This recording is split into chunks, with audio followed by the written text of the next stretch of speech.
Bueno, pues bienvenidos, buenas tardes. Estamos en una nueva actividad de la Asociación Cultural Héroes de Cavite y en esta ocasión se trata de la presentación del libro sobre Francesco Scrignieri que tenemos aquí.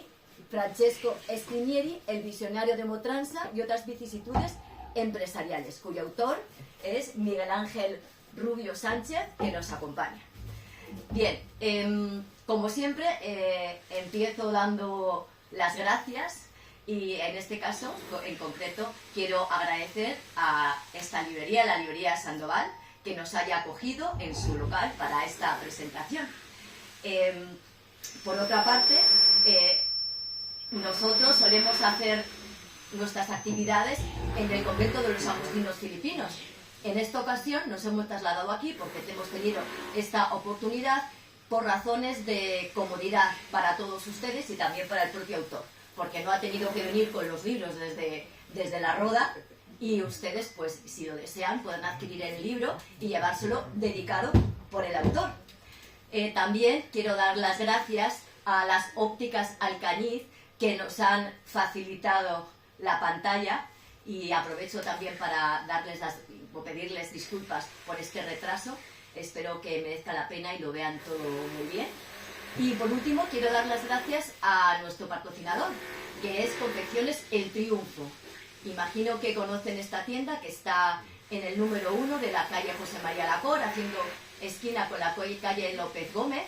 Y además aprovecho para darles la enhorabuena porque hace pocos días han recibido un premio, el premio al empresario del año en la sección comercio, que le ha otorgado la Facultad de Comercio y Relaciones Laborales de la Universidad de Valladolid, que celebraba este año la 41 edición de estos premios empresario del año.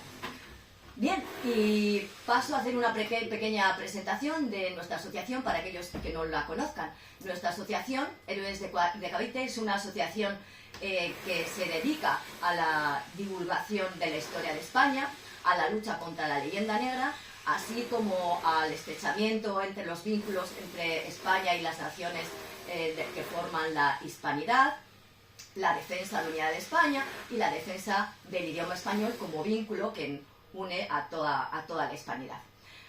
Para llevar a cabo esta labor, pues realizamos distintas actividades, como puede ser la presentación de libros, como en esta ocasión, organización de conferencias, etcétera. Pueden ver todas nuestras actividades en nuestra página web.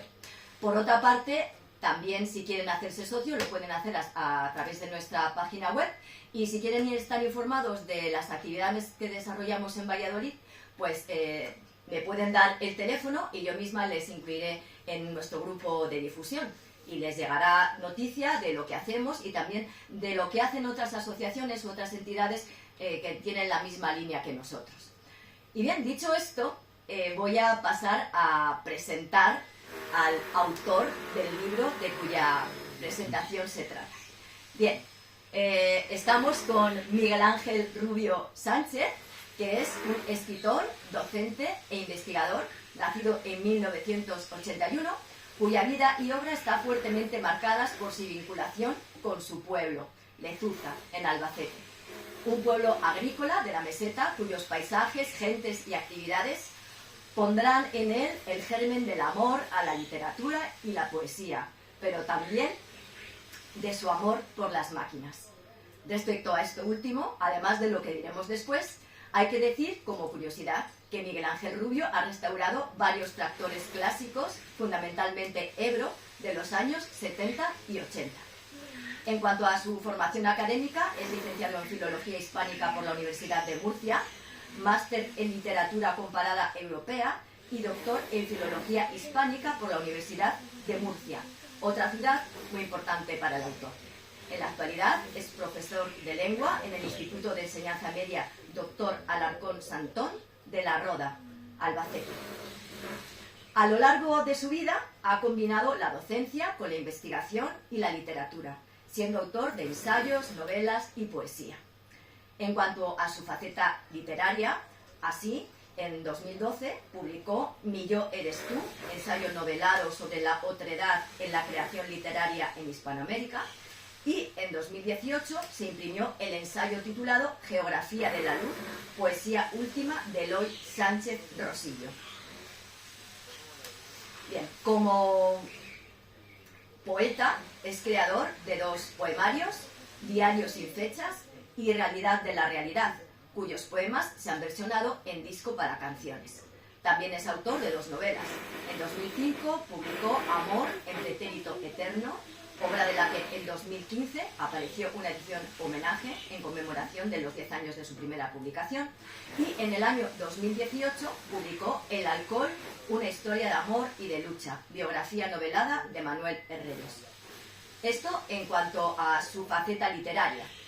En lo relativo a su tarea investigadora, aparte de su tesis doctoral sobre poesía del Logos en Vicente Cervera Salinas, en un primer momento se centró en la poesía española contemporánea del siglo XX, publicando artículos en varias revistas filológicas y literarias.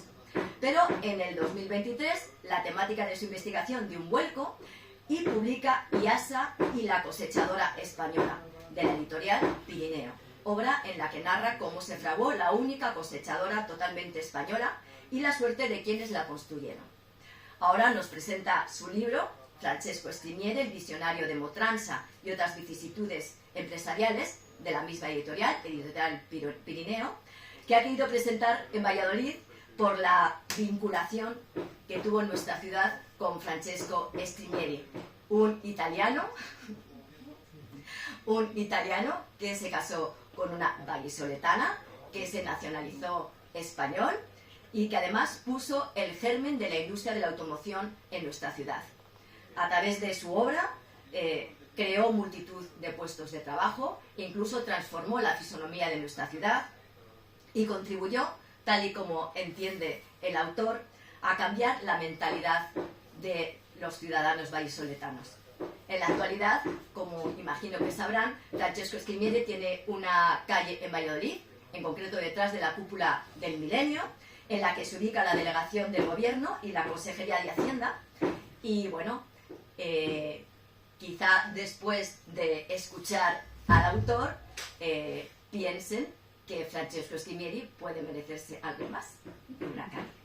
Y nada, con esto doy la palabra al autor y muchas gracias por su asistencia y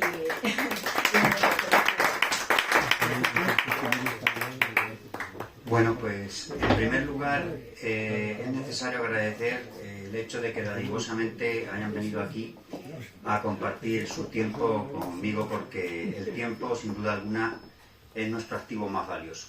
Así que voy a hablarles un poquito de cómo surge la idea, cómo estructuré el libro, de dónde viene todo y dar también, bueno, pues ahora lo haré debidamente. En primer lugar, estamos aquí en la ciudad de Valladolid y he de dar las gracias pues, a la Asociación Héroes de Cavite, porque ella es la que ha gestionado, de acuerdo, el hecho de que yo pueda estar aquí en esta librería, y la persona de Maite, de acuerdo, que ha tenido pues, las atenciones posibles para que todo salga bien, con la pantalla, con los recursos, venir a hablar una vez, otra, teléfono, y el grado de investigación que ha hecho sobre mi biografía y los apuntes que están ahí, que son los retazos que construyen la vida, pero que en definitiva no añaden ni quitan nada a la persona, que es lo importante.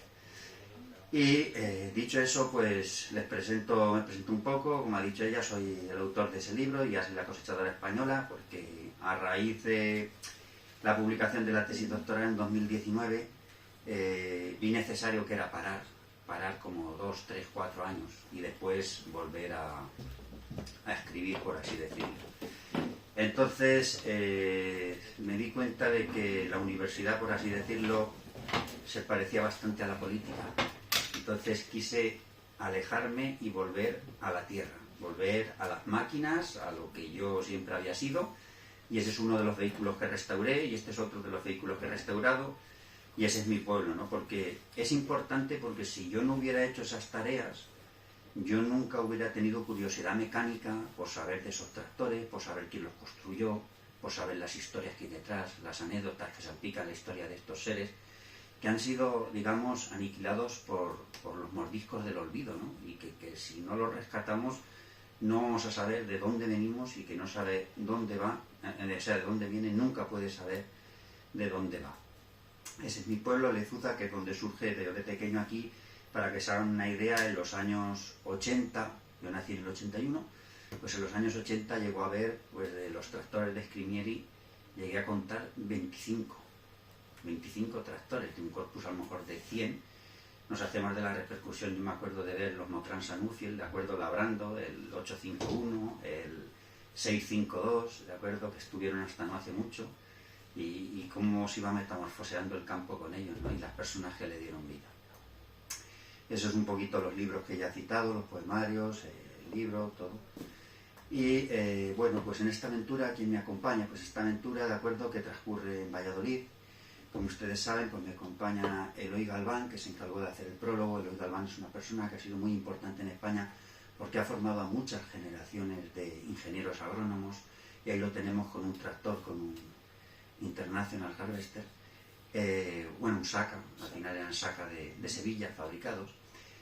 Luego tenemos a Carmen María López López, que la conocí en mis años de doctorado. Ella es profesora en la UNED y me conoce muy bien porque, bueno, compartimos mucho tiempo juntos en aquellos años del doctorado, y quería tenerla a mi lado. Ella es la autora de poemarios como La madre de nadie y otras obras que ahora mismo están teniendo mucha vigencia.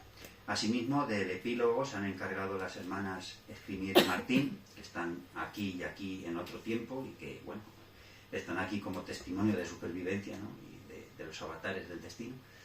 Y me acompaña también la persona que ha hecho los dibujos de la portada y los dibujos interiores, es mi alumna Martina Bernadea Penelas, de acuerdo, que es brillante, tiene ese don que le dio Dios para poder plasmar las ideas con técnicas informáticas y con su talento. Y bueno, pues he querido hacerle justa mención, y en la edición del libro me apoyó el Ayuntamiento de Lezuza, de acuerdo, como han hecho en otros proyectos previos, y también quiero así manifestarlo. Bueno, pues el libro, pasado ese primer punto del prólogo, la introducción, la dedicatoria, de acuerdo, los discursos de Machado, los textos de Eloy Sánchez Rosillo, que los cogí porque a las hermanas Scrimieri tienen apego a la literatura de Eloy Sánchez Rosillo. Es un poeta que además se crió hasta los 8 años en una aldea de Lezuza y tiene esa comunicación con los campos manchegos. Entonces, en el primer capítulo hablo sobre hombres y máquinas, las geniales ideas.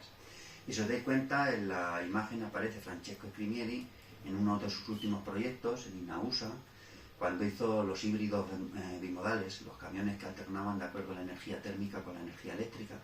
Y tenemos a Eduardo Barreiros. Y aquí lo primero que yo hago es dilucidar, de acuerdo, la palabra, el significado de la palabra visionario, porque ellos son visionarios, igual que en el libro anterior, en el Díaz y la cosechadora española, hablo de Eleazar Arrieta como un visionario. Eleazar Arrieta no tenía unos estudios superiores, no tenía una formación de un ingeniero, pero sin embargo construyó cosechadoras, las diseñó, sin embargo fue capaz de hacer el lanzacohete militar Teruel, participó en sembradores de minas, participó en los carros de los misiles Áspide y en otra serie de proyectos, de acuerdo, que la empresa IASA hizo. De acuerdo, un hombre que lo triste es que al final de su vida el Alzheimer no le permitía recordar los inventos que había creado.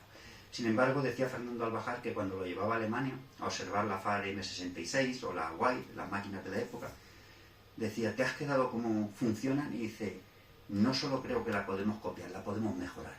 Entonces observaba los mecanismos y era capaz de ir más allá. Entonces aparece Eduardo Barreiros como otro de los hombres que dijo que la historia de la humanidad es una historia de lucha, pero no se refería a la lucha, digamos, pertinaz y constante, que sea la lucha de los grandes seres que hacen grandes gestas, sino a la lucha pertinaz y constante que cada uno de nosotros en nuestra intrahistoria hacemos cada uno de los días para que la historia se pueda llamar y nombrarse como tal. Entonces ahí recorro, de acuerdo, pues el capítulo de estos visionarios, que como vemos no es un caso aislado el de Scrimieri. Scrimieri, de acuerdo, no supo solo ver los inventos, sino que tuvo el talento de rodearse de gente que también eran como él, visionarios y que tenían intuiciones y que sabían de máquinas. Y les he puesto otro. Por ejemplo, aquí tienen ustedes a Berliet. Con Berliet firmará acuerdos y le permitirán hacer los camiones de gran tonelaje. Con Juan Matacás Aima hizo los motores, bueno, tenía participaciones en la empresa, pero es que además los camiones de gran tonelaje, después del Magic, montaron el motor Matacás. Aquí con Stock, ¿de acuerdo?, que también hizo los camiones ingleses con licencia BMC. Y otros italianos, por ejemplo, aquí tenemos a a ver, ¿cómo se llamaba este hombre? Este es Emilio Caprile, que luego haría Censa, de acuerdo, que sería absorbida por Bosch. Y tenemos a Wilfredo Ricard, que con él se trajo a España, participó Wilfredo Ricard en la construcción del coche Pegaso Z que hicieron, y con él vinieron muchos, digamos, proyectistas, diseñadores de motores italianos. Aquí tenemos, por ejemplo, a Bianchi, a Carlo Caneparo, a Carlo Rabá, que participaron en empresas como Motor Hispania, Moto Guzzi y, por ejemplo, Taragusi, que fabricaban pistones, ¿de acuerdo? Entonces, todo este entramado, ¿de acuerdo?, forma parte de estos hombres que se supieron adelantar a su tiempo. Luego, el siguiente capítulo hablo del contexto de irrupción, es decir, por qué viene Scrimieri aquí. Y necesariamente, pues saben ustedes que la guerra civil estaba planeada antes de la guerra civil por una serie de circunstancias que no vamos a entrar. Ahí cojo bibliografía que yo considero reciente. He cogido los libros de Viñas y he cogido otros libros de otro sesgo ideológico, porque no haya un único sesgo ideológico y tener, de acuerdo, el gradiente de poder comparar. Entonces, pues sabemos que vino el contexto de irrupción con el Corpo de Tropi Voluntari, y aquí en España pues desarrolló, de acuerdo, sus labores de mecánico dentro de ese contexto. Ahí lo tenemos, el Corpo. Estas son imágenes reales, de acuerdo, que he tomado de varios blogs de historia, de la frigada, de acuerdo, que apoyaron al bando nacional, los tanques, las motos, y Francesco Scrimieri vino al parque de ferrocarril por los motores Fiat que implementaban las máquinas, y estuvo en su mantenimiento. Trabajaba en Palencia, pero se asentó en Valladolid, según reza en la bibliografía que he consultado. Bueno, pues si se dan cuenta ustedes, he preparado todo de manera muy visual, porque he pensado que si uno habla de Nóvoli, habla de Taranto, habla de ciudades, y no les puede poner cara, al final queda, de acuerdo, en las palabras, y las palabras, de acuerdo, son verbo hecho carne, pero son efervescentes, son volátiles y se las llevan. Entonces, la imagen tiene otro sistema de anclaje mucho más profundo. Esto que ven ustedes es el primer capítulo, que habla de los años de Italia, concretamente donde nació. Él nació en Nóvoli, y Nóvoli le dicen que es la Florencia del Sur. Es una ciudad estéticamente bella, con unos monumentos preciosos, ¿de acuerdo?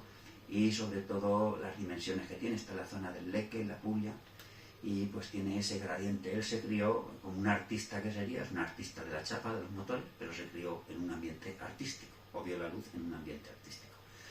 De la familia, que he puesto ahí una imagen simbólica, de acuerdo, era el segundo de 8 hermanos, y Cosimo Scrimieri, que era su padre, y Brigida Margotti, sufrieron muchísimo porque perdieron a uno de sus hijos, de acuerdo, en un destructor. Ahí lo tienen, en la Segunda Guerra Mundial. Ya saben que las circunstancias que le tocaron vivir, dicen que el culmen de la mala suerte fue, por ejemplo, lo que le pasó a los españoles, salir de una guerra y luego fueron a parar presos de la Segunda Guerra Mundial al campo de Mauthausen. Pues esto es igual, la peor mala suerte que te puede tocar es salir de una guerra y meterte en otra guerra, ¿no? Pues ellos sufrieron esas secuelas y la familia pues quedó ese pozo. Y se trasladaron, como ven ustedes aquí en la imagen, a Taranto, de acuerdo, que sería otra ciudad del sur. Ahí tienen Taranto, de acuerdo, y luego esto lo asimilaría en su imaginación infantil, de acuerdo, a los paisajes de la Manga del Mar Menor, lo de palmeras, que él las recordaba, pero luego en los recuerdos que él tenía en sus ojos de niño no era precisamente como serían luego en una edad adulta, cuando lo revisitaron con sus hijas, según me contaron en testimonio. Bien, pues aquí tiene imágenes del contraste, de acuerdo, del mar Mediterráneo, y bueno, también he puesto imágenes del mar Cantábrico. Y es que como Mercedes Martín, la mujer de Scrimieri, era de Algorta, pues al final había un duelo entre los dos mares, ¿no? El mar Cantábrico y el mar Mediterráneo, y al final venció el mar Mediterráneo, y eso hacía que fueran a veranear allí cuando el hombre disponía de tiempo, ¿vale? Y luego, posteriormente, la familia se traslada a Turín. Turín, como saben ustedes, está rodeada por los Alpes, es una ciudad verde, rica en industria, donde está la Fiat y otras marcas, de acuerdo, de coche, donde él empezó su desarrollo industrial. Las personas, de acuerdo, que son luchadores, se forjan precisamente en la necesidad, se forjan en el trabajo, se forjan en el sacrificio, y luego tienen valores nobles. Recordemos que de esta época, en su primera adolescencia, se cuenta como, mientras cursaba sus estudios de FP, cuando llegaba para que pudiera seguir estudiando por las noches y aliviarle el dolor que tenía, su madre le ponía una palangana de agua ¿de acuerdo?, para que pudiera seguir, digamos, en ese proceso de lucha.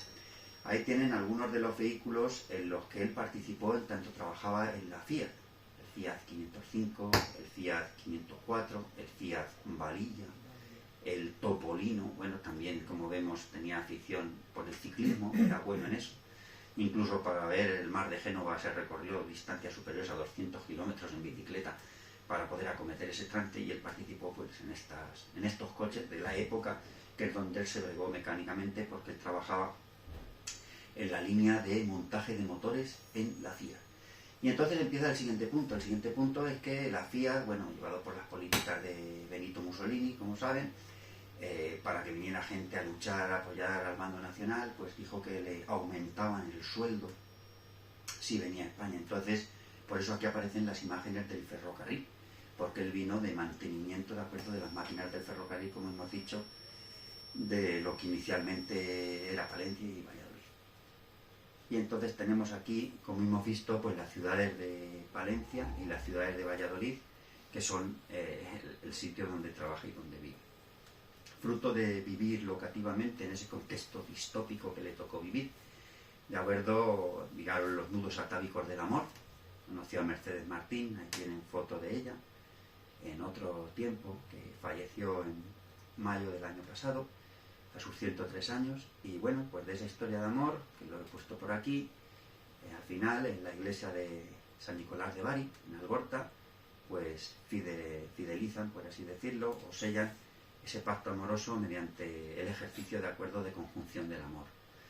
Y bueno, pues de esa dinámica, pues luego viene la familia, que como vemos aquí está pues en eventos, de acuerdo y demás, y también al tiempo va desarrollando una carrera, no sé si decir diplomática, ¿de acuerdo?, pero llegó a ser cónsul honorario, fue nombrado commendatore, cavalieri y el grado de ufficiale que tiene, ¿de acuerdo?, y paralelamente va desarrollando, como vemos, lazos empresariales y sus propias empresas, creciendo primero con FADA, después con SABA, después los acuerdos que tiene SABA con BMC, después los acuerdos con Berliet, después Motransa, después Inausa, Tecnauto, Mundial Pestón, etcétera, etcétera. Entonces, empezamos la primera parte de la historia. La primera parte de la historia es FADA.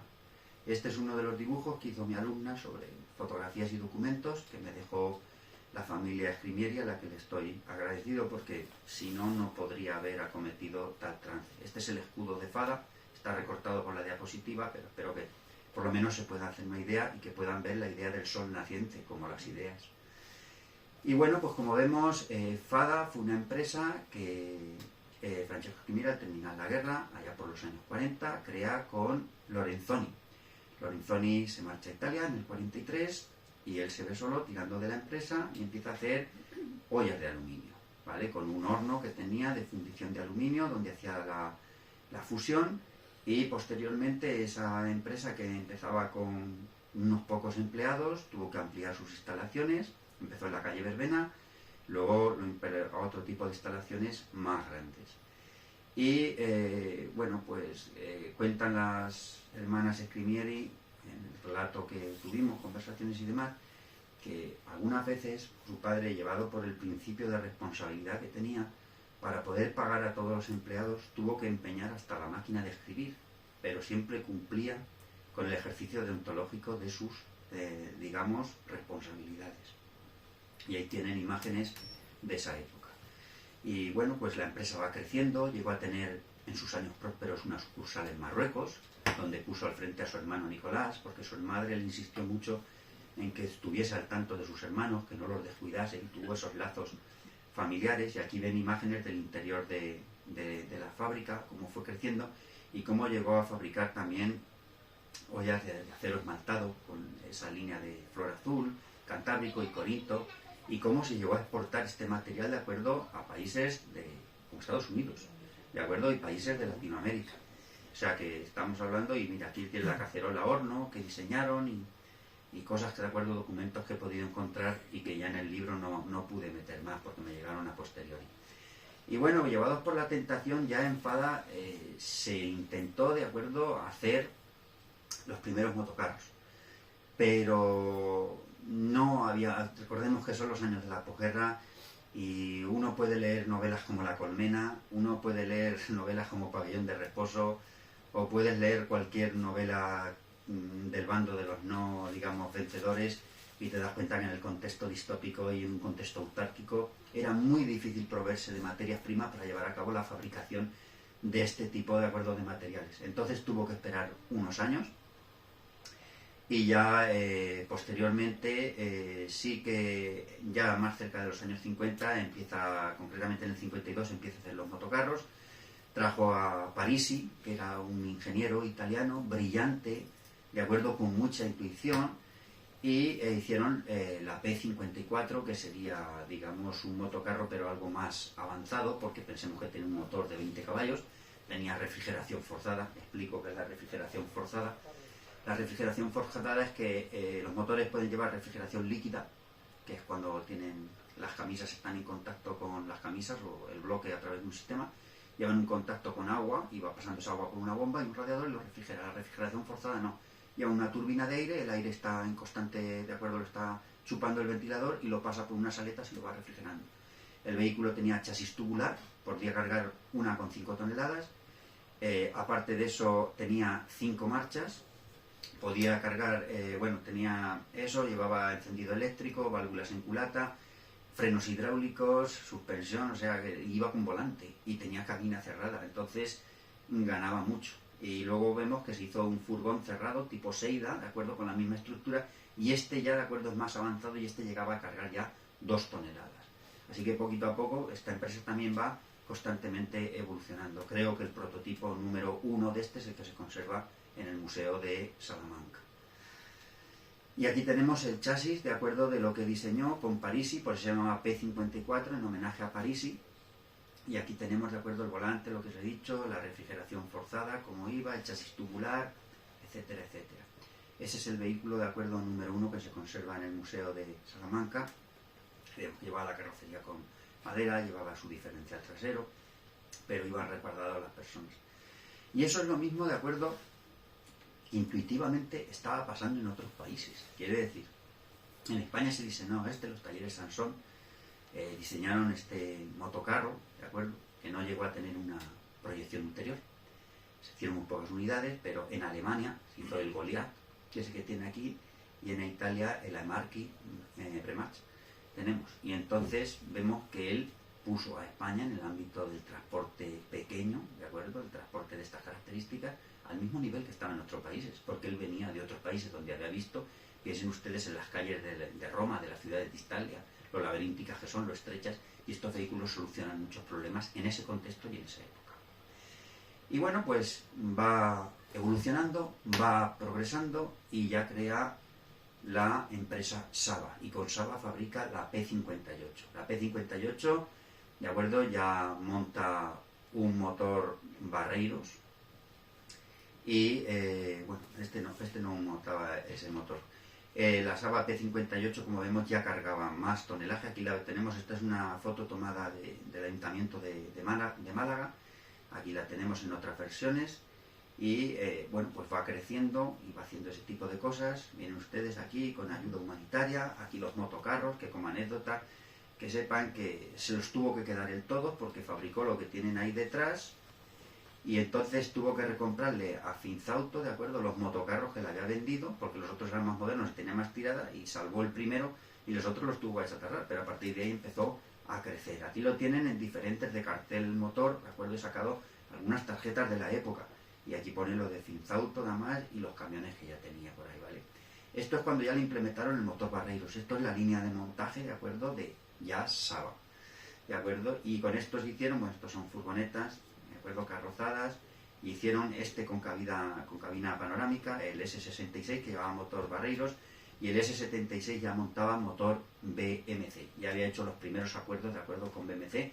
Esta cabina, de acuerdo, podía ser montada en varios camiones de la época y él la utilizó también. Y aquí tenemos cómo la gama va creciendo y cómo va subiendo. Este material me lo pasó Pablo Escrimier en un libro que tiene, que no he encontrado ejemplar porque no hay depósito legal, no hay ISBN, es una joya, Pablo, no lo puedes perder ese libro.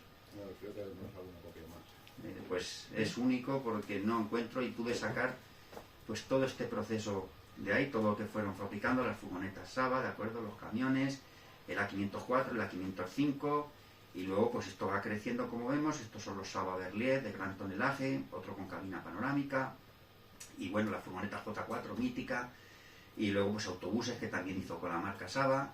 Y bueno, estos son la serie SH, que ya era de medio tonelaje. Luego hicieron la siguiente, que es la serie FH, que ya es para 8 toneladas, y aquí la tienen pues en diferentes aspectos, ¿de acuerdo? En diferentes versiones que había en la época.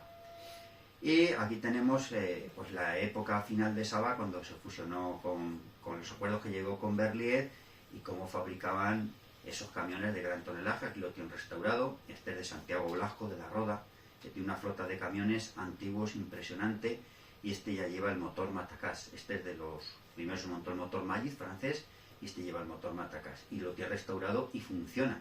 Lo saca en las ferias, no trabaja con él, pero quiere decir que el camión funciona y lo tiene operativo. Falleció hace poquito tiempo Santiago Blasco, y ahora su hijo se ha encargado de cuidar los camiones y de que funcionen. Entonces quiero decir que, si se dan cuenta ustedes, a lo mejor en Europa se estaba fabricando el Scania Babies, ¿de acuerdo? Estábamos equiparados a lo que sucedía en Suecia, por ejemplo.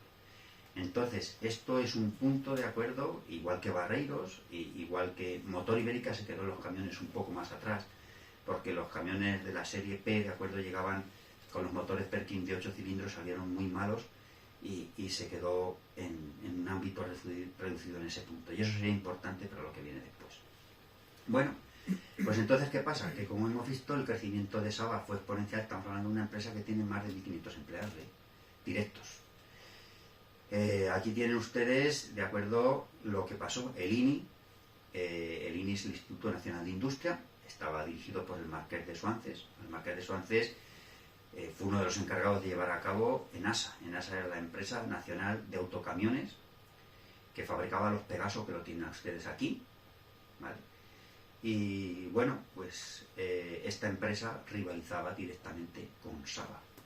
Y por otro lado, protegida también por el Estado, está Motor Ibérica. Motor Ibérica fabricaba Ebro y tenía la división Perkins, de donde saldrían sindicalistas como Marcelino Camacho y otros, de acuerdo, de las sedes de Perkins. Entonces, en este punto de crecimiento, Barreiros, que lo tiene ahí, que tenía las factorías en Villaverde, que fabricaba, bueno, Barreiros en Villaverde, y en Mallorca tenía Sate. Sate fabricaba motores de barcos. También creció bestialmente, y en un momento dado prefiguraron hacer un acuerdo Barreiros y Saba para fusionarse. Entonces Saba la tienen ustedes aquí, el crecimiento que tuvo, de acuerdo, con BMC. Ahí tenemos los empleados que tenía, 1.549, de acuerdo, las factorías que había hecho Escrimieri a lo largo del tiempo, con sacrificio, sudor y sangre, se puede decir. Y entonces, pues, el INI no vio con buenos ojos que esa fusión se hiciese, y entonces lo que hizo es que retuvo contra su voluntad a Francisco Escrimieri para que no firmase el acuerdo con Barreiros. Barreiros dice que los de Valladolid no llegan, que qué pasaba, y al final, digamos, obligan de alguna manera a que ENASA se quede con parte del paquete de acciones de Escrimieri, y que la fusión con Barreiros no se produzca, y absorben Saba y lo dejan relegado a un segundo plano. Un segundo plano quiere decir que tenía un porcentaje de un 22% de las acciones. Entonces Francesco Escrimieri cae derrotado porque, claro, es el sudor de toda una vida, y ha visto, además, fue muy criticada que hubiera injerencia estatal en los negocios privados. Y bueno, pues entonces él se dio cuenta que desde el año 66, gracias a los acuerdos con BMC, Saba estaba fabricando el tractor Saba Nuffield, que se hacía en Inglaterra, y decidió, a través de la petición al Consejo de Ministros y todo lo que hubo que hacer, que se cambiase su paquete de acciones por la fabricación de los tractores. Entonces se lo autorizan, y entonces empieza la siguiente etapa. La siguiente etapa es Motransa, ¿vale? Pero para llegar a hablar de Motransa, bueno, como vemos aquí, he podido rescatar algunas fotos de época, ¿vale? Pues mirad como un tractor, de acuerdo, tener un tractor en aquella época era cambiar un antes y un después, era entrar en una agricultura de otro nivel, de acuerdo. Por ejemplo, mi abuelo me contaba que pudo comprar el Ebro 155, el que les enseñé al principio, gracias a que hubo una serie de años prósperos de azafrán. El azafrán le permitió a muchas gentes cambiar de capa social, acceder al tractor, porque eso te permitía llevar más tierra, te permitía, de acuerdo, hacer otro tipo de labores y demás, y entonces pues empezó a fabricar el tractor Nuffield en España con licencia BMC, pero hablando con Pablo me dijo que incluso las piezas que se fabricaban en las factorías de Scrimieri en Italia las preferían a las propias de la sede central de BMC porque estaban hechas con más calidad que aquellas, por ejemplo en Italia, ¿no? Y tienen ustedes, pues aquí la idea que él llevaba. Él cambia el paquete de acciones, pero como tiene esos puntos de visionario, se dio cuenta que lo que quería hacer es introducir el tractor de 4 ruedas motrices en España, que lo tienen ustedes aquí. Entonces contactó con otras empresas como Selene, que fabricaban este tipo de puentes delanteros, y se lo implementó. Entonces él fabricó los primeros tractores españoles con tracción a las 4 ruedas. ¿Y eso qué hace? Pues un tractor de 50 caballos que puede llevar 5 araos, le pones el puente delantero doble tracción y puede llevar 7 y 9. Tira el doble. De acuerdo, dan algún problema más, pero a la larga el rendimiento es mucho mayor. Y la gente, de acuerdo, los Motransa los quería, entre otras cosas, por la tracción a las 4 ruedas. Pero para llegar a esto les tengo que contar una historia. De acuerdo, este tractor tiene una historia que a mí me parece excepcional. Y para que se dé esa historia, tienen que ver el rostro de esas 2 personas ahí. Esas 2 personas son 2 visionarios. Vamos con el del centro. El del centro es Lord Nuffield, ¿vale? Lord Nuffield fue un filántropo inglés, es un hombre de estos que se inventa a sí mismo, empieza a trabajar en un taller de bicicletas porque se quita de los estudios, después vende sus propias bicicletas, después vende sus propias motos, después empieza a fabricar coches, después de fabricar coches empieza a ver marcas que fabrican diferentes tipos, se ve, de acuerdo, fabricando camionetas. En la Primera Guerra Mundial se vio fabricando en sus factorías minas y armamento militar, sobrevive a eso, empieza a coger con las factorías nuevamente, va creciendo, instala los modelos de Henry Ford y posteriormente en la Segunda Guerra Mundial tenía que fabricar aviones, los Spitfires, y bueno, y se vio en otra serie de vicisitudes, piezas y demás, y entonces, al terminar la guerra, el gobierno se da cuenta de que ha quedado todo destrozado y que la agricultura pues necesita una remodelación del gobierno inglés. Así que allí en Birmingham le encargan que hay que fabricar un tractor. Entonces empiezan a fabricar el tractor Nuffield. Y para ello, ¿a quién contratan? A este señor, a Merritt. ¿Qué es lo que hizo Merritt? De acuerdo, Merritt en la Segunda Guerra Mundial estuvo fabricando el tanque Centaur. Entonces tenía ya conocimientos de lo que iba la cosa y fíjense la brillantez de su idea, que en líneas generales lo que diseñó Merritt, ¿de acuerdo?, estuvo fabricándose en España 40 años. Quiere decir que hizo algo que era duro, con voluntad de durar y como se hacían las cosas antes. Entonces la unión de estos dio como paso el tractor Nuffield. Él, de acuerdo, había trabajado en David Brown y tenía conocimientos. Y entonces eso llega a España y da esto, y empieza Motransa.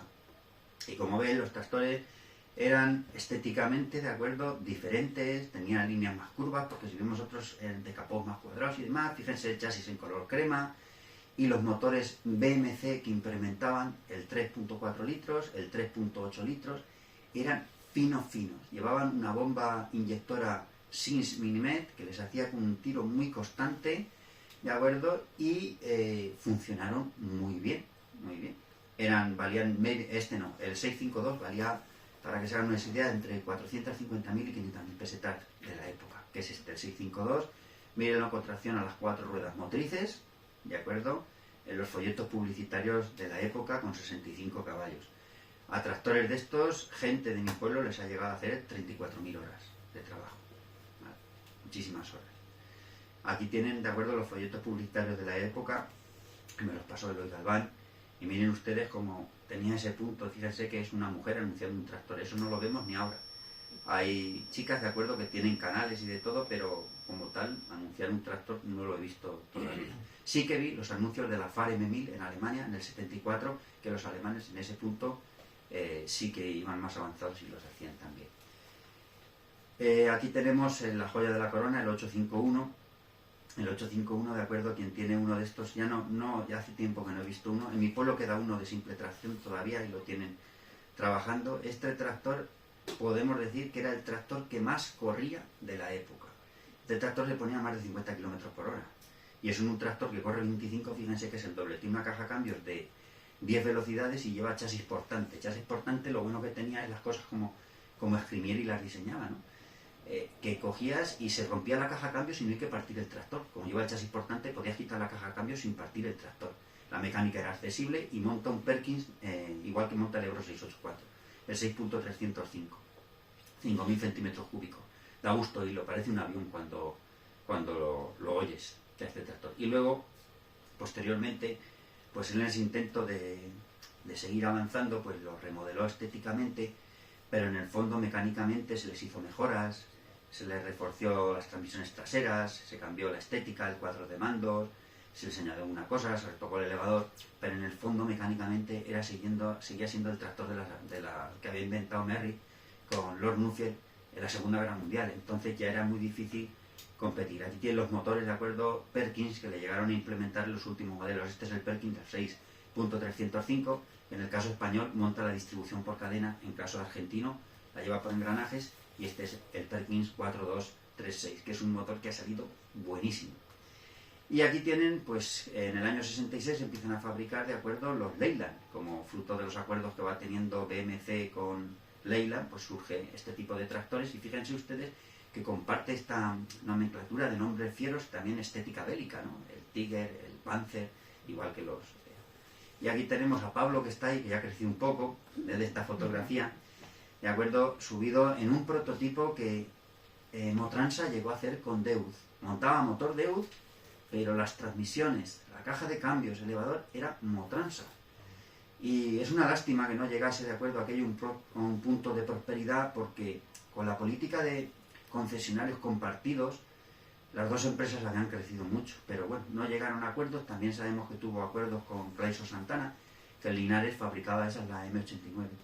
De acuerdo, máquinas de segar, y bueno, pues tampoco llegaron a acuerdo, y al final, pues como vemos, Motor Ibérica, en los años 70, en el 78-79, está presentando ya el Ebro 6125. Y como ven ustedes, aquí ya no hay nada mecánico. El Ebro 6125 lleva los sistemas de accionamiento hidráulico, y para competir con esto pues había que hacer una inversión muy fuerte, de acuerdo, porque no estaban ya en condiciones de poder competir eso. Fíjense que aquí este es el 6150, estamos hablando de tractores de mucho más caballaje, con motores, de acuerdo, más preparados. Los últimos modelos, Escrimieri también les aplicó el mismo modelo que lleva una serie inferior, el 6.354. Pero en esa tesitura, bueno, John Deere estaba en Getafe fabricando ya estos tractores que llevan bomba hidráulica de pistones, llevan Orbitrol, ya tienen muchas comodidades, y ya no se podía competir con esto. Entonces, ¿qué hizo? Pues empezó negociaciones de acuerdo con la Fiat italiana, y empezaron a fabricar, de acuerdo, los italianos, cuando le compran la empresa, compran Motransa, mientras que adecuaban las naves para fabricar los Fiat españoles, eran los Agrifull. Entonces son igual que un Fiat, lo que pasa es que montan motor Dieter. El motor Dieter está fabricado en Zafra, en Extremadura, y es un motor que se fabrica con licencias muy parecidos a los Deutz de refrigeración forzada. Miren la turbina, ¿de acuerdo? Y aquí lleva las aletas dentro y van refrigerados por ahí. Estos tractores han salido muy buenos y duraderos, y a día de hoy, ¿de acuerdo?, son buscados por países emergentes que se los están llevando todos. Todos los tractores buenos se están yendo a países en vía de desarrollo o al tercer mundo, llevados por el gabinete del ecologismo y la suntuosidad tecnológica, ¿de acuerdo? Estos tractores son muy duros y están mecánicamente bien hechos. Y así que fue como termina de fabricarse Motransa y empieza a fabricarse los Agrifull, y en las factorías luego es donde se fabricará las Daily Iveco, las furgonetas. Y empieza un nuevo periodo. Y paralelo a esta trama, ¿de acuerdo?, trama argumental, ¿vale?, Escrimieri desarrolló Mondial Pistón, que como ven ustedes, pues fabricaba cigüeñales, que está aquí, es la pieza, que es la que permite transmitir la fuerza de los pistones a través de las bielas en sentido de giro al motor, camisas, que hicieron nuevos sistemas de fundición, camisas cromadas, pistones, segmentos, para que sus vehículos fueran 100% nacionales. ¿De acuerdo? Y aquí tienen pues una publicidad de la época. Luego, en los años 80 se creó Tecnauto, que no tuvo un desarrollo muy ulterior y fabricó piezas de dirección, como ven ustedes ahí, y que al final, en ese compromiso, en esa responsabilidad, cuando ya Scrimieri tenía un porcentaje ya muy reducido y los nuevos amos de la empresa no cumplían con sus obligaciones, digamos, contractuales económicas, él de su propio bolsillo pagó a los empleados. Él siempre tuvo esa responsabilidad, ese sentido de cumplir hasta el final, de lo que la palabra dada, llevarla hasta sus últimas consecuencias, es algo que la gente recuerda, ¿de acuerdo? Cuando haces el bien siempre revierte sobre ti y vuelve. Cuando siembras cizaña, pues al final la cizaña vuelve. Y bueno, pues ¿para quién fabricaba estas piezas? Pues él fabricaba, aparte de para él, para sus vehículos Saba, ¿de acuerdo? Pues estuvo fabricando piezas para Pegaso, estuvo fabricando piezas para DAF, para Mercedes y para Iveco, ¿de acuerdo? Y entre otros muchos más. Entonces, como vemos, es una empresa que llegó a ser grande, y ahí termina la andadura de Motransa, y entonces pues él nuevamente se tiene que metamorfosear, tiene que reformularse, y empieza a hacer los vehículos bimodales. Bimodales serían los híbridos de ahora. Fíjense que estamos en los 80 y él ya está pensando en estas cosas. A lo largo del siglo XX ha habido varias tentativas desde principios del siglo por hacer este tipo de coche, pero han supuesto un desembolso económico, y si se dan cuenta ustedes, el vehículo eléctrico no termina de funcionar. Piensen ustedes que hoy, por ejemplo, ha salido un bombero diciendo que han tenido un coche eléctrico sumergido, ardiendo días bajo el agua, y no pueden apagar el fuego. Es imposible, es un peligro, ¿de acuerdo? Y otra serie de casuística que tiene en torno a la red, en torno a los puntos de carga, etcétera, etcétera.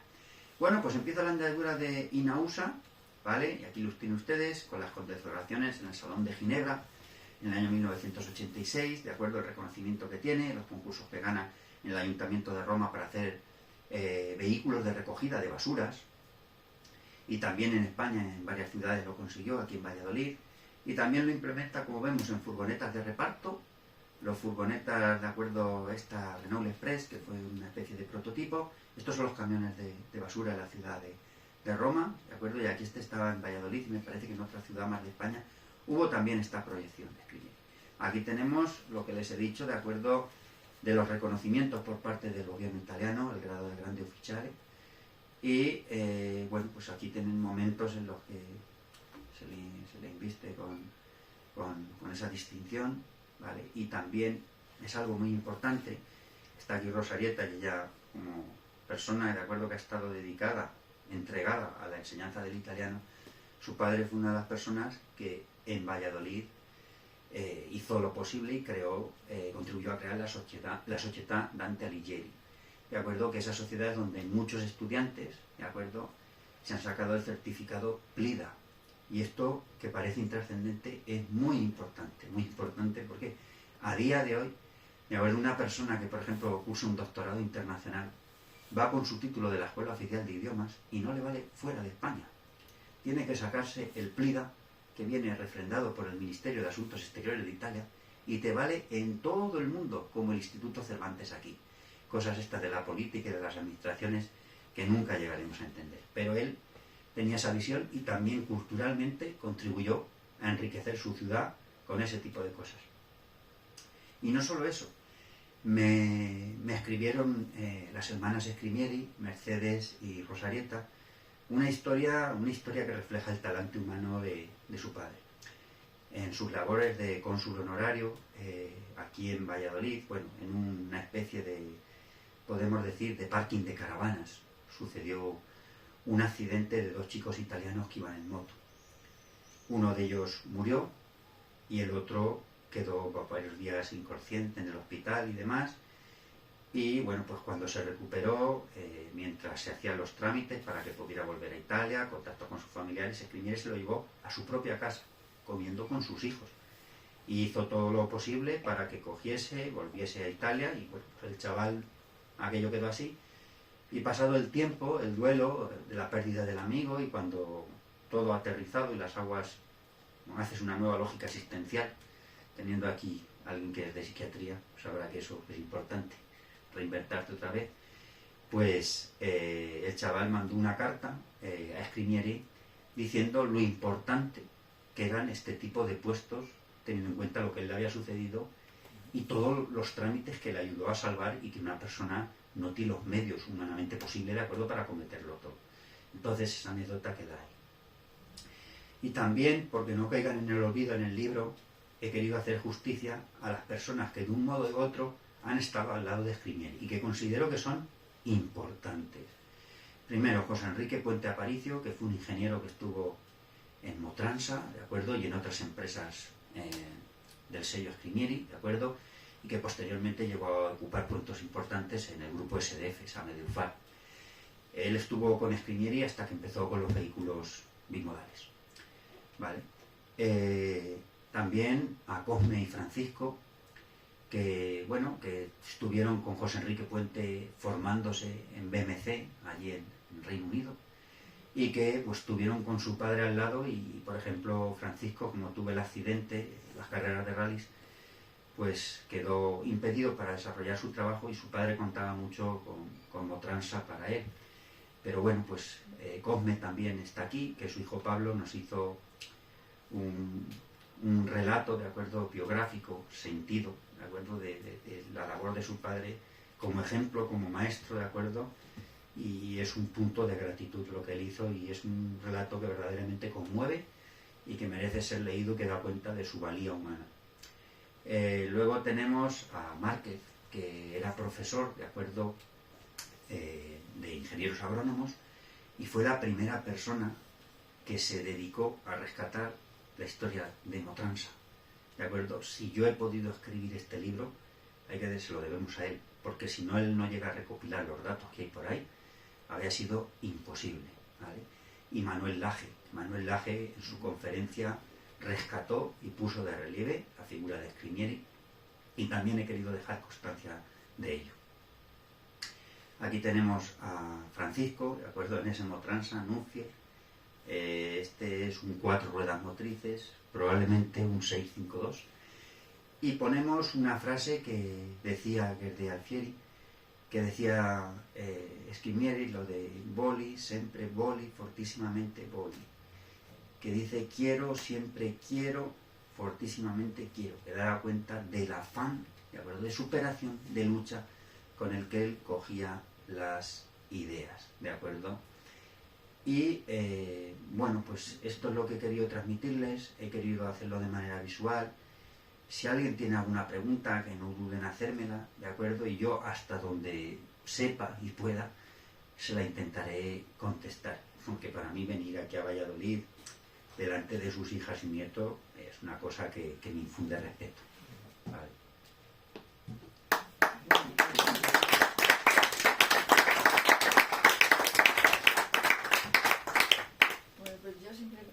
Preguntas, no, pero lo que quiero darte es las gracias en nombre también de mi hermana y de todos, ¿no?, por el trabajo que has hecho de rescatar la memoria de nuestro padre con tanto entusiasmo, tan profundamente, tan documentadamente, para, pues, como has dicho, ¿no?, para librarle de los mordiscos del olvido. Me ha parecido esa expresión muy... Y bueno, y también pues nos da mucho ánimos para, teniendo vivo, ¿no?, el recuerdo de él, seguir adelante nosotros e intentar, pues, esa frase, ¿no?, quiero enormemente, con gran fuerza quiero, ¿no? Y eso es lo que quiero decir. Es que el punto donde quería llegar yo es, si nos damos cuenta, Barreiros tiene su fundación en Madrid, pero por ejemplo cuando yo fui al registro mercantil a sacar datos de Motransa, no había. Dice, no hay, se ha perdido. Y claro, uno se queda y dice, un vacío impresionante. Quiero decir, cuando llegué, por ejemplo, a hacer el libro de ASA, en el registro mercantil, pude sacar muchos documentos, mucha información que me fue llevando una cosa a otra, pero aquí ya no hay nada. Entonces, claro, el libro, yo me hubiera gustado profundizar todavía en la dinámica humana, pero claro, estamos hablando de cosas que ya sucedieron en los años 80, ya cuesta recuperarla. Entonces sí que debía haber algún tipo de fundación, algún tipo desde las instituciones, de que se investigue, por ejemplo, desde perspectiva económica, desde perspectiva histórica, de acuerdo a la figura de Scrimieri, porque yo lo que he hecho es una cosa muy modesta, es la punta del alfiler. Yo des en cuenta que yo soy una persona que lo primero es que no tenía que estar ni hablando de esto, yo soy un doctor en literatura española. pero como el amor a los tractores me lleva a investigar sobre ellos, pues me ha traído aquí. Y yo empecé con la historia de Motransa, pero yo me vi en algo que es de un titán, es algo colosal, ¿de acuerdo? Lo que hizo este hombre con Saba, lo que hizo después con las fábricas en Valladolid, estamos hablando de 1.600 empleos directos. Claro, yo comparo en Albacete y digo, ¿quién puede tener algo así? Ajusa.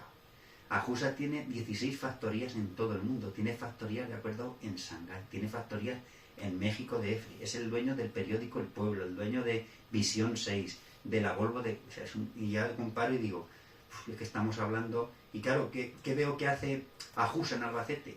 Ajusa, por ejemplo, tiene sus autobuses que ya van con hidrógeno, tiene un parque empresarial propio, y van también adelantados igual que él, es la misma dinámica, por hacer una comparación, pero sí que creo que desde las instituciones y desde la universidad esta figura merece, de acuerdo, rescatarla y dedicarle más tiempo. No hay ninguna tesis doctoral sobre él que me llama la atención, no hay publicaciones científicas, residualmente, de acuerdo, se habla de FASA, de Renault, pero no sé, a mí me quedó un poquito perplejo, si no es por Manuel Laje, que lo puso de relieve y que creo de alguna manera les llamó la atención y por eso hicieron la calle, ¿de acuerdo? Y tomaron conciencia, pues queda un poquito, hay que coger y luchar porque esto siga, ¿vale?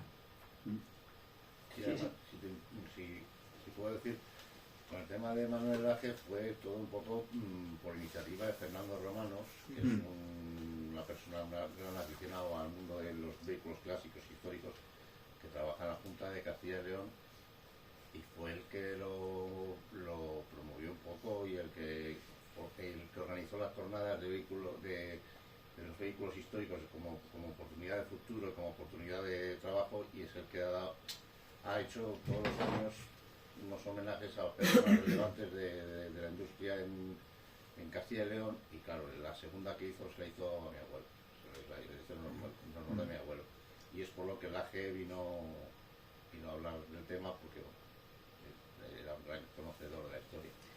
Sí, Laje, por ejemplo, pensemos, acaba de publicar un libro hace poco de Barreiros, y de Barreiros ya hay 4 o 5 libros escritos, y Escrimieri está a su nivel y solo tiene este.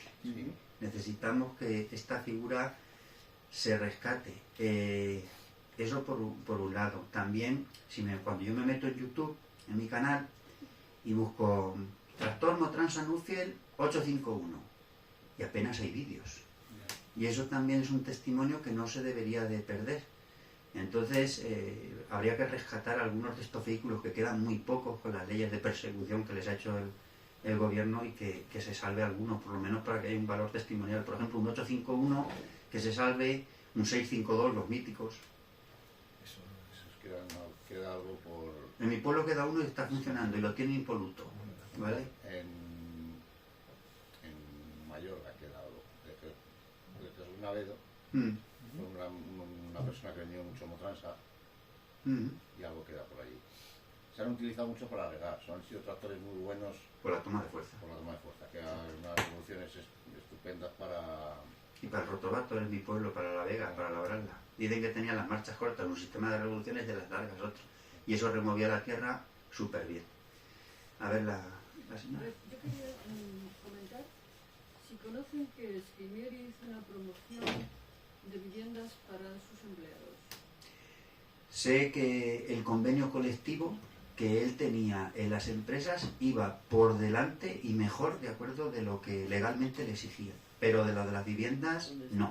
Yo tengo algún dato, sí. Algo me suena a mí, una cooperativa, la Mercedes, ¿puede ser? ¿La Mercedes? No, era suya. No se construyó, ¿eh? O sea, yo tengo el proyecto, y no sé si estará en algún sitio más, en el cual se promueven un proyecto muy bonito, además, no me acuerdo cuántas eran, como 50 o 60 cuando lo leí, pero lo podía buscar. Sí, porque es lo que le he dicho, mi libro es la punta del iceberg, pero este hombre se puede hacer otro volumen perfectamente de todo lo que hizo. Yo, claro, el capítulo más grande que hay en mi libro es el de Motransa, porque claro, mi filiación con los tractores es mayor, de acuerdo, que la de los camiones. Pero bueno, creo que... No sé de qué año es. Lo tengo que buscar. Yo sí, lo que sé que sí, hubo una promoción, como dices tú, de hacer una... Sí, Sí. toda la parte social de Saba, ¿no? Pero estaba en proyecto. Creo que la avenida de Segovia o... En las delicias, enfrente de la iglesia. En las delicias. Sí, Estaba la gasolinera. ¿no tenéis ese documento? De la gasolinera a la iglesia. Ángel dice por aquí que sí que lo sabía. Ángel, Que lo he oído, pero no tampoco estoy como... él trabajaba en la gasolinera, pues por eso. Fernando, perdona, me ha puesto un WhatsApp que ya ha sido imposible de venir. Fernando Romano, el que Sí. estuve yo cuando presentó el AJA en la Junta. Y ahí tengo el libro de este señor. ¿Alguna pregunta? Dime a ver, Maite. Bueno, en primer lugar, muchas gracias por todo tu trabajo, porque creo que es un trabajo que hacía falta. Además, que el hecho de ser el primer libro que se escribe sobre él, yo creo que marca un hito, y esperemos que haya más personas que continúen tu labor. Y una labor, además, que yo creo que tiene mucho de romanticismo por tu parte, porque es una persona que al fin y al cabo tú puedes conocer sus tractores y demás, pero que tampoco la conoces. Y parece que transmites que realmente la has conocido, al poner de manifiesto todos los valores que estaban detrás de su labor. Valores que no solamente la tenacidad y la constancia, sino también esa honradez que creo que es tan necesaria en el mundo de hoy. Por otra parte, y ya pasando a mi pregunta en concreto, vamos a ver, has sacado ahí la fotografía de una señora que estaba montada en un tractor, y perdón porque yo no entiendo nada de tractores, obviamente. Entonces, podría ser que el hecho de... No es la única, ¿eh? Hay más catálogos que salen mujeres. En el primero, en el 1060, ya hay catálogos que salen mujeres subidas pilotando los tractores. De hecho, sus hijas ya corrieron en rallies en la época. O sea que, fíjate que él tenía otra mentalidad. Mi pregunta es, ¿podría ser que además de querer involucrar a la mujer en las tareas agrícolas, quisiera poner de manifiesto que esos tractores, esos modelos eran de fácil manejo y que no había que tener mucha fuerza para conducirlos, o no? ¿O era por otra...? Yo no tengo ni idea, ¿eh? No sé, nunca me he montado en un tractor, no sé... Imagino que los de ahora será más fácil conducirlos que los de antes.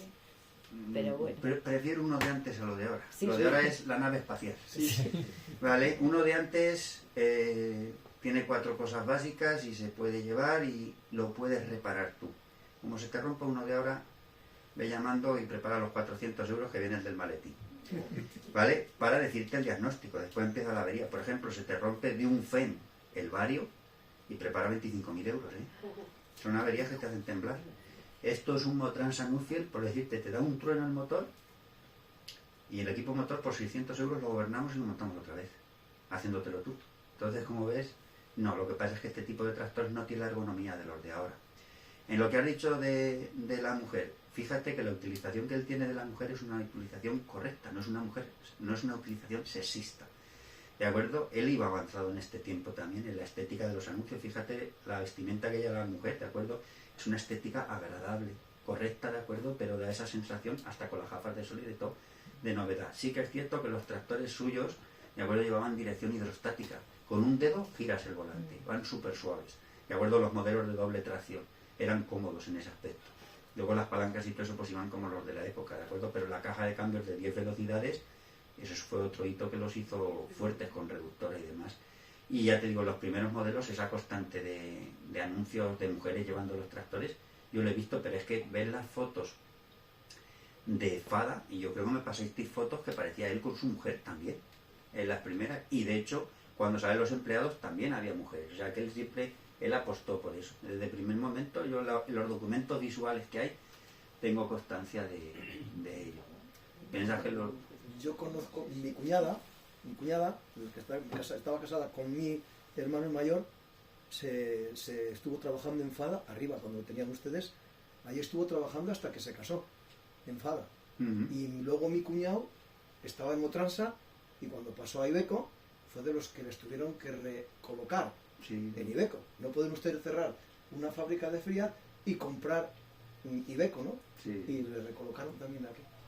Mi cuñada se jubiló, cuando tuvo familia lo dejó, pero estaba Había muchísimas mujeres trabajando en Fala. Eran casi todas mujeres. Pero te digo que fíjate, Sí. carreras de rallies ellas, en la época, hay que Bueno, pensar. Y no solo eso, es que siempre, tanto mi abuelo como mi abuela, el tema de los estudios, siempre han estado pendientes de que ellas tuviesen sus estudios igual que ellos, incluso más. Yo me acuerdo, mi padre era muy socarrón y a veces decía, alguna vez tenía muy buena relación yo con él. Alguna vez me decía, dice, no, mis hermanas que estudias en carrera que no dependiesen de ningún petardo. Eso me decía mi padre. Y de hecho las dos han sido siempre muy independientes, siempre han tenido sus carreras, sus trabajos, y yo creo que eso ha sido labor de mis abuelos, ya no solo de mi abuelo, porque mi abuela era una mujer de armas tomar también. Sí. Entonces, pues... Yo puedo decir que fui el primer médico de empresa de Mostrarsa y había en la esmaltería que estaba pegando, porque estaba unido al servicio médico, había más de la mitad de las mujeres. En la esmaltería, el artículo de acero esmaltado, Sí. eso más de la mitad eran mujeres, ¿eh? Y había muchas. Pero en Fada primero había muchísimas. También Fada, también. Las que empaquetaban. La que empaquetaban, sí, sí. limpiaban. Pero vamos, eso yo ya doy fe porque yo desde el año 70 estuve ahí de médico. ¿Alguna pregunta más? Sí, yo quería saber, porque antes, bueno, en primer lugar, gracias por la exposición, que me ha encantado. Has hablado antes de la labor de las instituciones. Yo no sé si en Valladolid, o en Pone Salamanca, se ha organizado ya alguna exposición o algún homenaje a la figura de Francisco Scrimieri, y donde se puedan exponer este tipo de documentos y de historia del personaje. Pues te voy a decir lo que sucedió.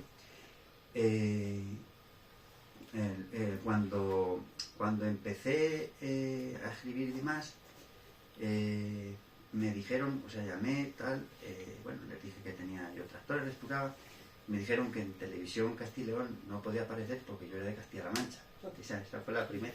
Bueno, pues, vale, pues, bueno, pues lo entiendo, ¿vale? Luego con Conrado sí que le mandé un libro y que dijo, porque él dice que tenía pensado, pero ya si se ha ido no va a poder hacerlo, hacer como una especie de un trabajo de investigación que durase unos capítulos y llevarlo a la televisión. Me dijo que era la idea. Entonces le mandé con eso un libro, pero me acaba de decir Ángel que se acaba de dejar, ha dejado la televisión de aquí. Entonces creo que eso ya no se va a poder culminar. En cuanto a las administraciones, pues quitado que eso de la presentación que hizo con Manuel Laje, yo creo, y lo de la calle, no ha habido ningún acto más que yo tenga constancia. Hubo, cuando falleció, pero fue privado, el Club Rotary le hizo un pequeño homenaje, pero que yo creo que fue una cosa privada, y creo que fue además por mediación de un colaborador que en la época de Inausa, ¿cómo se llamaba este? Félix Penagos. Félix Martínez Penagos. Martínez Penagos, creo que fue. Lo promovió él, debía ser socio del Club Rotary y le hicieron una cosa, pero a nivel privado. En el Museo de la Ciencia. Sí, es que yo estaba pensando precisamente en Valladolid hay hay un espacio que podría acoger una exposición de ese tipo, que es el Museo de la Ciencia, que sería muy apropiado, y luego hay un evento que es la Feria Agraria, que es la feria en la Feria de Valladolid, lo que se conoce como la Feria de Muestras, que también podría ser un sitio muy oportuno para hacer ese tipo de actividad de exposición o un montaje de reconocimiento. Sí, habría que hacer algo de eso. Pablo, hay que rescatar un 851 y lo tienes que restaurar. Sí, bueno, el del Museo de Salamanca es el 1060. Ese hice yo. Pero te digo, es que no he encontrado ningún vídeo de un 851 doble tracción. Hay que coger y buscar uno de esos. Vas a tener que ayudar, ¿eh?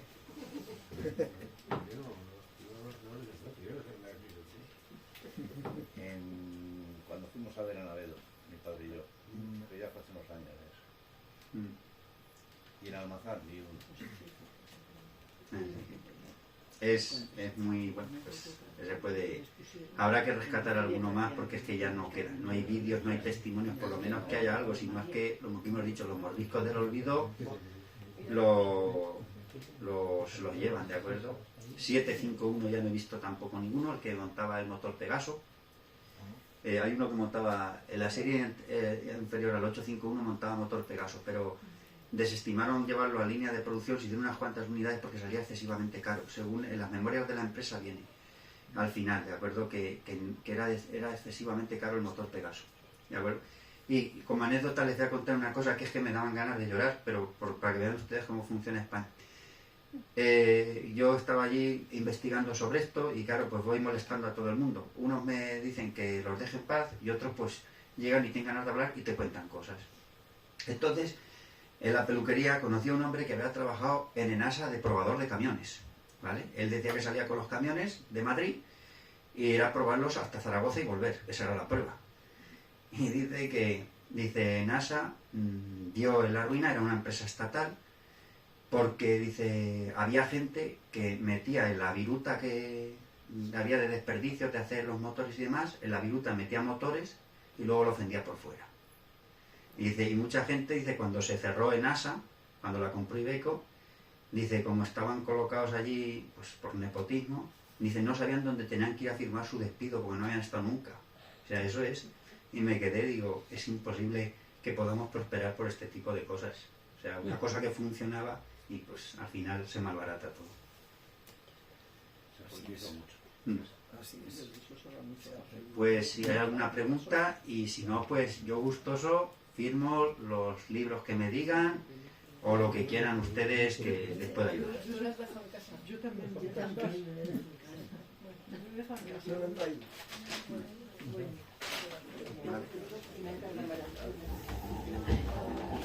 Y te dedico